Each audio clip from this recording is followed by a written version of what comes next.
सांगलीत कृष्णामाई महोत्सव समिती आणि शिवसेनेकडून जलसमाधी आंदोलन। कृष्णामाई महोत्सवासाठी दिलेल्या आर्थिक मदतीच्या आश्वासनाची अद्याप पूर्तता न झाल्यानं संतप्त झालेल्या कृष्णामाई महोत्सव समिती, शिवसेना पक्ष व विविध सामाजिक संघटनांच्या वतीनं गुरुवारी सांगलीत कृष्णा नदी पात्रामध्ये जलसमाधी आंदोलन करण्यात आले। या आंदोलनाचं नेतृत्व शिवसेनेचे जिल्हा प्रमुख महेंद्र चंडाळे यांनी केले। आर्यवीन पुलाजवळील कृष्णा नदी पात्रात शिवसेना कार्यकर्ते, महोत्सव समिती सदस्य आणि अन्य पदाधिकाऱ्यांनी उतरून निषेध नोंदवला। आंदोलनकर्त्यांनी महापालिका प्रशासनाच्या आणि तत्कालीन अधिकाऱ्यांच्या भूमिकेचा तीव्र शब्दात निषेध व्यक्त केला। कृष्णामाई महोत्सव संपल्यानंतर 4 महिने उलटून गेले तरी महापालिकेनं निधी अदा केलेला नाही। याआधी अनेक वेळा निवेदन दिली, परंतु केवळ आश्वासनावरच थातुरमातुर उत्तर दिलं जात आहे।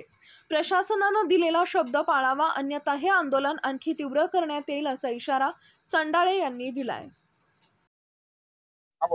कृष्णामाई महोत्सवावर स्थानिक प्रशासन, महापालिकेचं ज्यांनी अन्यायकारक भूमिका घेतली त्याच्या विरोधात आज या ठिकाणी कृष्णामाई पुत्र या नात्यानं व संबंधित सांस्कृतिक, सामाजिक, क्रीडा क्षेत्रातल्या सर्वांच्या वतीनं या ठिकाणी जल समाधी आंदोलन करण्यात आलेलं आहे। जोपर्यंत त्यांना न्याय मिळणार नाही, आम्ही स्वस्थ बसणार नाही।